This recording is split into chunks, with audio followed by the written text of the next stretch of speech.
আচ্ছা, আমরা যে এই ফেসবুক, ইনস্টাগ্রাম, হোয়াটসঅ্যাপের মতো সোশ্যাল মিডিয়াগুলি ফ্রিতে ব্যবহার করি, আমরা কি জানি এই সোশ্যাল নেটওয়ার্কিং সাইটগুলি বিলিয়নস অফ ডলার খরচা করে তাদের ডেটা সেন্টারগুলিকে পরিচালনা করতে, যাতে আমরা আমাদের ফটোজ, ভিডিওসগুলিকে আপলোড করতে পারি?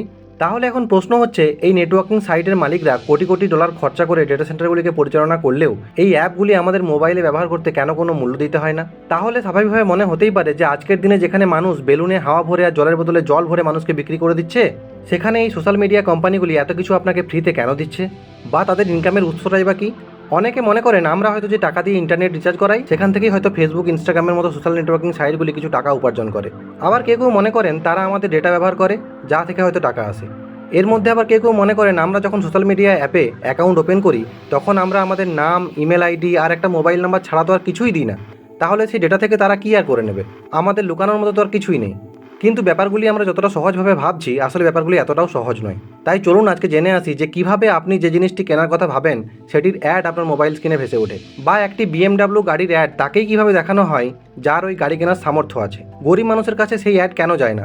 আর এই ডেটার সাথে রাজনৈতিক দলগুলিরই বা কী সম্পর্ক? আর কেনই বা তারা ডেটার পেছনে পড়ে রয়েছে? তাই চলুন আজকে এই সোশ্যাল মিডিয়ার কিছু অন্ধকার বাস্তবতার সাথে নিজেদেরকে একটু পরিচিত করি। আমি সুরজিৎ রয়েছি আপনাদের সাথে, আর আপনারা দেখছেন মন্ডল ক্লাসরুম।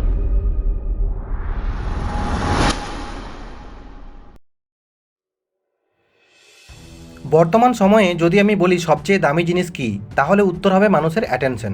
আপনি যদি কোনোভাবে মানুষের দৃষ্টি আকর্ষণ করতে পারেন, তাহলে আপনার কাছে শুধু টাকাই টাকা থাকবে। যেমন ভারতে অনেক রকম খেলা হয়, কিন্তু ক্রিকেটই সবচেয়ে বেশি মানুষের দৃষ্টি আকর্ষণ করে, তাই ক্রিকেট থেকেই সবচেয়ে বেশি টাকা আসে। আবার ক্রিকেটের মধ্যেও ভারত পাকিস্তানের ম্যাচ সবচেয়ে বেশি নজর কাড়ে, তাই সব ম্যাচের মধ্যে ভারত পাকিস্তানের ম্যাচ থেকে সবচেয়ে বেশি টাকা উপার্জন হয়। একটি সিনেমা হোক বা কোনো প্রোডাক্ট, কোন অভিনেতা সব থেকে বেশি টাকা পাবে, এটা নির্ভর করে কার কাছে সবচেয়ে বেশি অ্যাটেনশন আছে। যদি আপনার কাছে এমন কোনো পদ্ধতি থাকে যার মাধ্যমে আপনি মানুষের দৃষ্টি আকর্ষণ করতে পারেন, তাহলে আপনিও খুব কম সময়ে ধনী হতে পারেন। কারণ সারা বিশ্বে যে কোনো ধরনের পণ্য তৈরি হয়, সে ভালো হোক বা খারাপ, কোম্পানির মালিকরা মানুষের ঘরে ঘরে সেই প্রোডাক্টটি দেখিয়ে বেড়ান না, বরং তারা সেই জায়গায় গিয়ে নিজেদের প্রোডাক্টের বিজ্ঞাপন করে যেখানে লোকেদের বেশি নজর থাকে।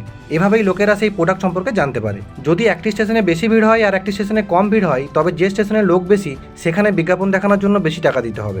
তাহলে আমরা বুঝলাম সবকিছুই এই অ্যাটেনশনের খেলা, এবং মানুষকে এই বিজ্ঞাপন দেখানোর বিভিন্ন উপায় রয়েছে।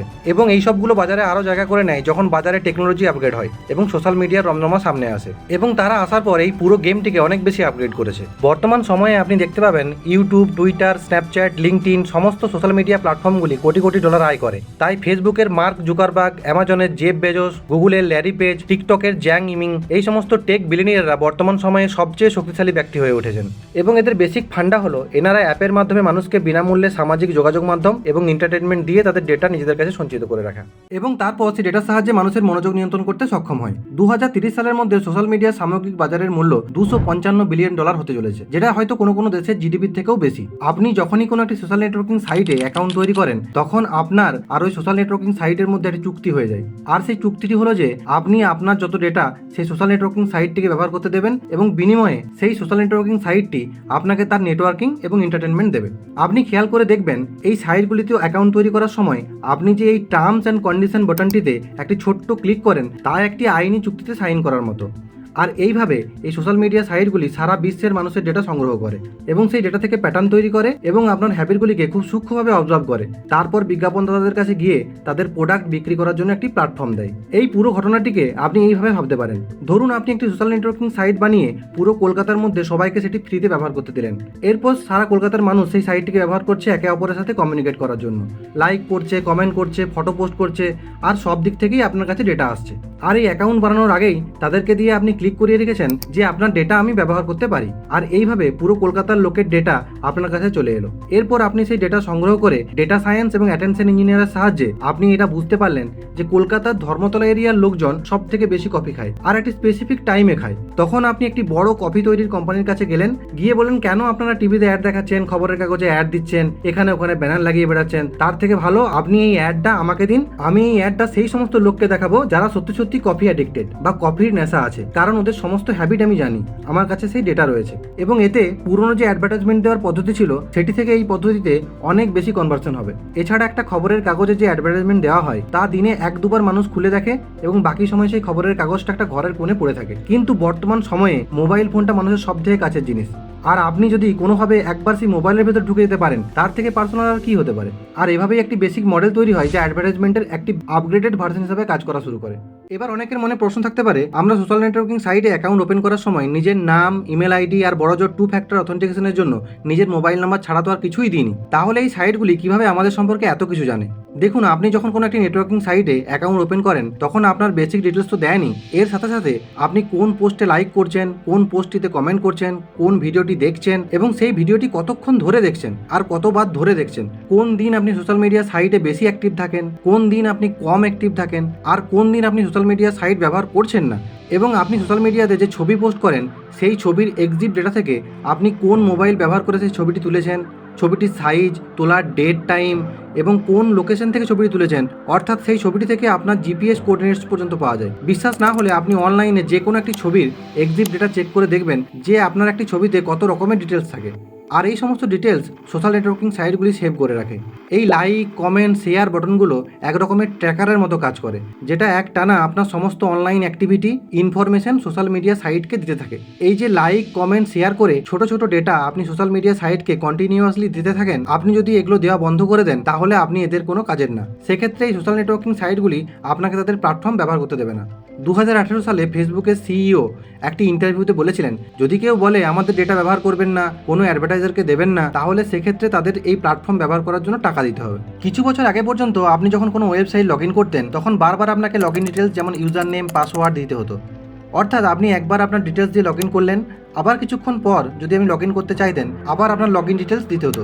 অর্থাৎ প্রত্যেকবার আপনি যখন কোনো ওয়েবসাইটে যেতেন তখন সেই ওয়েবসাইটটি আপনাকে একজন ইউনিক ইউজার হিসাবে ট্রিট করতো, কারণ তখন ওয়েবসাইটের নিজস্ব কোনো মেমোরি ছিল না, যাতে সে বুঝতে পারতো বর্তমানে যে ব্যক্তি ওয়েবসাইটটি ব্যবহার করছেন সে কিছুক্ষণ আগে সাইটটি ব্যবহার করে গেছেন কিনা। এরপর মন্টুলি নামের একজন ব্যক্তি কুকিজের কনসেপ্টটি নিয়ে আসেন। আজকের ডেটে আপনি যখন কোনো ওয়েবসাইট ভিজিট করেন তখন সাইটটি আপনাকে বলে অ্যাকসেপ্ট দ্য কুকিজ, আপনার কাছে পারমিশন নেই, এবং যখনই আপনি সেটিকে অ্যাকসেপ্ট করেন ওয়েবসাইটটা আপনার সমস্ত ডিটেলস তার ব্রাউজারের মধ্যে সেভ করে রাখে। অতএব কুকিজ ওয়েবসাইটের মেমোরির মতো কাজ করে। এবার মনে করুন আপনি টাইমস অফ ইন্ডিয়ার ওয়েবসাইটে গিয়ে কুকিজ অ্যাকসেপ্ট করলেন, তো সেখান থেকে আপনার সমস্ত ডিটেলস সেভ হয়ে যাবে। এরপর দ্বিতীয়বার আপনি যখন ওই টাইমস অফ ইন্ডিয়ার ওয়েবসাইটে যাবেন তখন ওয়েবসাইটটি আপনার ডিটেলস মনে রাখবে, কারণ আপনার ডেটা এই ওয়েবসাইটের সাথে সেভ করা আছে। এরপর ধরুন আপনি একটি শপিং এর ওয়েবসাইটে গেলেন, সেখানে debit card details, credit card details, phone number, এই সমস্ত ডিটেলস অ্যাড করলেন, তাহলে এখন সেই সাইটটি আপনার ওই সমস্ত ডেটা সেভ করে নেবে। আবার এক ধরনের থার্ড পার্টি কুকিজও রয়েছে যার সাহায্যে এই ওয়েবসাইটগুলি নিজেদের মধ্যে কমিউনিকেট করে। কোনো ওয়েবসাইটে আপনি দেখবেন সেখানে একটি ফেসবুক আইকন রয়েছে এবং সেই আইকনটিতে ক্লিক করলে আপনি তাদের ফেসবুক পেজে চলে যাচ্ছেন। তো এটা এক ধরনের থার্ড পার্টি কুকিজ। আর এইভাবেই এই ওয়েবসাইটগুলি নিজেদের মধ্যে কমিউনিকেট করে এবং একে অপরের সাথে ইনফরমেশন ভাগ করে নেয়। তো কুকিজের সাহায্যে আপনারা যে প্রতিদিন বিভিন্ন ওয়েবসাইটে গিয়ে গিয়ে নিজেদের ছোট ছোট ইনফরমেশন দিচ্ছেন, এগুলির সাহায্যে ওয়েবসাইটগুলি আপনাকে সব সময় ট্র্যাক করতে থাকে। যে ওয়েবসাইটে যত বেশি লোকের ভিড় সেই ওয়েবসাইটে বেশি অ্যাটেনশন, অর্থাৎ বেশি টাকা। তাই এই ওয়েবসাইটগুলি বিভিন্ন কৌশল অবলম্বন করে আপনাকে তাদের ওয়েবসাইটের ইউজার হওয়ার জন্য এনকারেজ করতে থাকে, যাতে আপনার সম্বন্ধে তারা আরও বেশি কিছু জানতে পারে। আর একবার যখন আপনি একটা ওয়েবসাইটের ইউজার হয়ে যান তখন সেই সাইটটি আপনাকে ডাইরেক্ট কোনো অ্যাড দেখায় না, কারণ এই অ্যাডভার্টাইজার এবং ওয়েবসাইটের মধ্যে কাজ করে Google AdSense, Facebook audience network, Microsoft advertising, Amazon advertising. এগুলি আলাদা আলাদা হলেও এগুলির কাজ কিন্তু একই রকমের। এগুলি ওয়েবসাইট এবং অ্যাডভার্টাইজারের মধ্যে মিডলম্যানের মতো কাজ করে। এদের কাজ হলো ওয়েবসাইটের মধ্যে রেলিভেন্ট অ্যাড লাগিয়ে ইউজারকে দেখানো, এবং এই সমস্ত তারা থার্ড পার্টি কুকিজের মাধ্যমে করে। এই ধরুন আমি টাইমস অফ ইন্ডিয়ার ওয়েবসাইটটা খুলছি, সাইটে দেখুন একটা অ্যাড আসছে। এরপর যদি আমি একটি জুতোর ওয়েবসাইট খুলে বিভিন্ন ধরনের জুতো সার্চ করতে থাকি, তারপর যখন আমি আবার টাইমস অফ ইন্ডিয়ার ওয়েবসাইটে যাব তখন সেখানে জুতো রিলেটেড অ্যাড দেখার সম্ভাবনা বেশি থাকবে। সুতরাং এইভাবে এই সমস্ত ওয়েবসাইটগুলি থার্ড পার্টি কুকিজের মাধ্যমে ইন্টারকানেক্টেড থাকে। আবার কেউ কেউ বলবে অ্যাডই তো দেখাচ্ছে, ওখান থেকে না কিনলেই হলো, বাইরে থেকে কিনে নেবো। এরপর আপনি ব্যাপারটিকে এরকম করে ভাবুন, আপনি আপনার বাবা মায়ের সাথে বাড়ি থেকে বেরোলেন জুতো কিনবেন বলে, আর যদি আপনার বাড়ি থেকে বেরোনোর আগেই পুরো মার্কেট জেনে যায় যে আজকে আপনারা জুতো কিনতে আসছেন, এখন যে দোকানদার বেশি পয়সা খরচা করে অ্যাড দেখাবে মিডলম্যানের থ্রু, তখন তাদেরই জুতোর অ্যাড দেখানো হবে। এই কারণে আজকের দিনে ডেটাকে মিডল ইস্টের তেলের চেয়েও বেশি দামি মনে করা হয়। 2017 সালে দ্য ইকোনমিস্টে একটি রিপোর্ট পাবলিশ করা হয়েছিল যেখানে ডেটাকে তেলের চেয়েও বেশি মূল্যবান বলে কনসিডার করা হয়েছিল। এই যে প্রতিদিন আপনার ডেটা কন্টিনিউয়াসলি সংগ্রহ করা হচ্ছে, এর থেকে আপনার বিহেভিয়ার, আপনার নেক্সট অ্যাকশন কি হতে চলেছে, এগুলো কন্ট্রোল করা যেতে পারে। আর এই জিনিসগুলো কিন্তু ডে বাই ডে আরও ইমপ্রুভ হচ্ছে। আর এই ডেটার সাহায্যে আপনি কাকে ডেট করছেন, কার কাছে কি জব অফার রয়েছে, কার কাছে কি ধরনের ইন্স্যুরেন্স রয়েছে, কার কি রকমের ফিনান্সিয়াল অবস্থা, কে কি ধরনের অ্যাডভার্টাইজমেন্টে ক্লিক করতে পারে, আপনি কোন রাজনৈতিক দলকে সাপোর্ট করেন, আপনার রিলিজিয়াস ওপিনিয়ন কি রকমের, আপনি কাকে ভোট দিতে পারেন, এই সব কিছু জানা যেতে পারে। এমনকি সোশ্যাল মিডিয়া কোম্পানিগুলির বিরুদ্ধে একাধিকবার এমন অ্যালিগেশনও উঠে এসেছে যে আপনি যে বন্ধুদের সাথে ফোনে কথা বলেন এটাও নাকি তারা চাইলে শুনতে পারে। যদিও সেটা ঠিক মতো প্রমাণ করা যায়নি, তবুও এ ব্যাপারে অনেকবার ইনকোয়ারি বসেছে। সিএনবিসির একটি ইউটিউব চ্যানেল আছে যেখানে দেখবেন মার্ক জুকারবার্গের we don't use mobile device microphone বলে পুরো ইনকোয়ারি ভিডিও আছে, আপনারা চাইলে গিয়ে তা দেখে আসতে পারেন। অ্যাকচুয়ালি কিছু মানুষের সঙ্গে কি হচ্ছিল, তারা ফোনে বন্ধুদের সাথে যে জিনিসটি নিয়ে গল্প করছিল তার পরের দিন কিংবা কিছুদিন পর সেই রকমের জিনিসের অ্যাডভার্টাইজমেন্ট তাদের মোবাইলে শো হচ্ছিল, কিন্তু এগুলো সেরকমভাবে প্রমাণ করা যায়নি। তবে এই সোশ্যাল মিডিয়া কোম্পানিগুলি তাদের এই ডেটার ব্যবহার আগের থেকে অনেক বেশি শক্তিশালী করেছে। যেমন যদি একটি বাড়ির স্ত্রী একটি ওয়াশিং মেশিন কেনার জন্য মোবাইলে সার্চ করে, তাহলে বাড়ির যে উপার্জনকারী আছে যদি সেটা তার স্বামী হয়, তবে তার মোবাইলেও এই ওয়াশিং মেশিন সম্পর্কিত অ্যাড আসবে। Browser history, social media activities, location, demographic data, এই সমস্ত কিছুর সাহায্যে সহজেই আপনার বিহেভিয়ার, কী ধরনের কন্টেন্ট আপনি দেখছেন, কী ধরনের প্রোডাক্ট আপনি সার্চ করছেন, এই প্রত্যেকটা জিনিস কিন্তু জানা যেতে পারে। আর ওই হিসাবেই আপনাকে টার্গেটেড অ্যাডভার্টাইজমেন্ট দেখানো হয় এবং আপনার এই সাইকোলজিক্যাল প্রোফাইলও টাইম টু টাইম আপডেট হতে থাকে। যেমন আগে আপনি কোনো জিনিস পছন্দ করতেন এবং এখন আপনি সেটির জায়গায় অন্য জিনিস পছন্দ করেন। ফেসবুক বা যে কোনো সোশ্যাল মিডিয়া প্ল্যাটফর্মে অ্যাকাউন্ট বানানোর আগে আপনি যখন এই টার্মস অ্যান্ড কন্ডিশন বাটনটিতে ইয়েস করে দেন, তারপর থেকেই আপনার ডেটা সংগ্রহ করার জন্য এই সোশ্যাল মিডিয়া কোম্পানিগুলি এলিজিবল হয়ে যায়। এই জন্য আপনারা দেখবেন এই টার্মস অ্যান্ড কন্ডিশনগুলি একদম বোরিংভাবে বানানো হয়। অনেক লিগ্যাল টার্ম এখানে ব্যবহার করা হয়, যেগুলি ঠিকভাবে বোঝার জন্য হয়তো একটা লয়ারের প্রয়োজন হবে।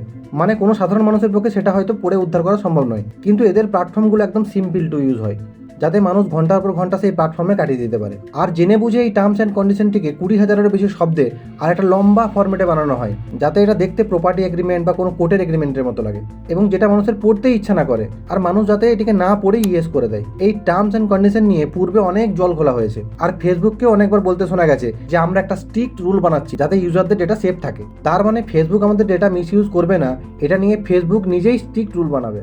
মানে আমি যা বলতে চাচ্ছি তা হলো, এই যে ডেটা যুদ্ধ চলছে তাতে কিন্তু প্রতিটা ইউজারই একা, এতে সরকারেরও কোনো সাপোর্ট নেই।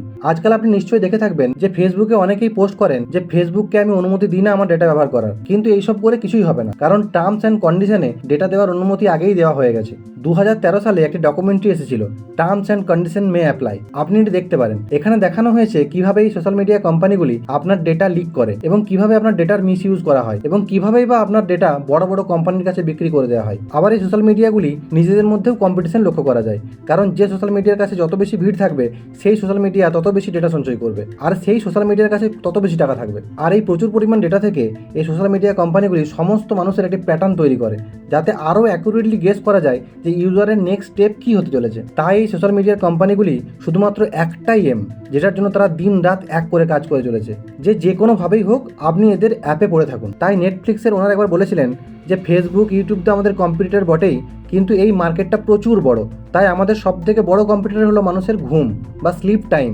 কারণ এটাই সেই সময় যেখানে ইউজারের উপর কোনো অ্যালগো কাজ করে না। আর এই প্রতিটি সোশ্যাল মিডিয়া কোম্পানি বিশ্বের বেস্ট মাইন্ড এবং বেস্ট স্ট্র্যাটেজিকদেরকে হায়ার করে সারা দিনটা শুধু এইসবই করাচ্ছে যে যেমন করেই হোক আপনি যেন সারাদিন তাদের অ্যাপেই পড়ে থাকেন, এবং এটিতে তারা অনেকাংশে সফলও হয়েছে। কারণ আগে যে সময়টা আপনি আপনার বন্ধুদের সাথে ঘুরতে যেতেন, মজা করতেন, খেলার মাঠে খেলতে যেতেন, সেই টাইমটা এখন এই সোশ্যাল মিডিয়া কোম্পানিগুলির কাছে চলে গেছে। 1 মিনিটের জন্য যদি কোথাও লাইনে দাঁড়াতে হয়, সঙ্গে সঙ্গে পকেট থেকে মোবাইলটা বেরিয়ে যায় সবার। এমনকি সিনেমা হলে সিনেমা দেখতে দেখতে যদি মাঝখানে একটা অ্যাড আসে, লোক মোবাইল বার করে তা দেখতে থাকে।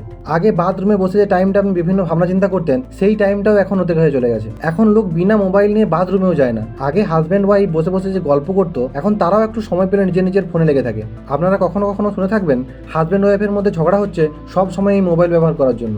এমনকি কিছু লোককে তার বসের কাছে ঝাড়ও খেতে হয় অফিস টাইমে মোবাইল ইউজ করার জন্য। তার মানে একজন মানুষ নিজের চাকরি হারানোর পর্যন্ত ঝুঁকি নিয়ে এটা দেখতে ব্যস্ত যে পরের রিলসটা কি হতে চলেছে। আর এর থেকে বড় নেশা তো আর কিছু হতে পারে না। সারাদিনের মধ্যে যে টাইমটুকু আপনি ঘুমান, শুধুমাত্র এই সময়টুকু সমাধান এদের কাছে নেই, কিন্তু বাকি সময়টার জন্য এরা পৃথিবীর সেরা অ্যাটেনশন ইঞ্জিনিয়ার এই অ্যাপের পেছনে লাগিয়ে রেখেছে। আপনি বুঝতেও পারবেন না একটা নোটিফিকেশনের জন্য আপনি মোবাইল খুলবেন আর কখন আপনি রিলসে পৌঁছে গেছেন। আপনি ইউটিউবে কোনো এডুকেশনাল ভিডিও দেখতে যাবেন অথবা কোনো কাজের ভিডিও দেখতে যাবেন, আর কখন আপনি রিলসের মধ্যে ঢুকে গেছেন তা আপনি বুঝতেও পারবেন না। তার মানে হলো কিছু বাছাই করা অ্যাটেনশন ইঞ্জিনিয়ার বা কোনো বড় বড় মাথা বা কোনো বড় বড় সোশ্যাল সোশ্যাল মিডিয়ার কোম্পানির মালিক ক্যালিফোর্নিয়া সিলিকন ভ্যালিতে বসে এটা ডিসাইড করছে যে দুনিয়ার কোটি কোটি মানুষের অ্যাটেনশন এবং ইন্টারেস্ট কোন দিকে হবে। একটা মানুষের অ্যাটেনশন বা মনোযোগ যেদিকে থাকে সেখান থেকেই সেই মানুষটির মেমোরি তৈরি হয়। আর এই অ্যাটেনশনের উপর যদি অন্য কারো কন্ট্রোল থাকে তাহলে এটা আমাদের নিজেদের জীবন কি করে হলো। আর এভাবেই যখন আমরা বুড়ো হয়ে যাব, আমাদের বয়স হয়ে যাবে, তখন মেমোরি বলতে আমাদের এগুলোই পড়ে থাকবে, এই ফেসবুক, ইনস্টাগ্রাম রিলস, ফেসবুকের পোস্ট, এই সব আর কি।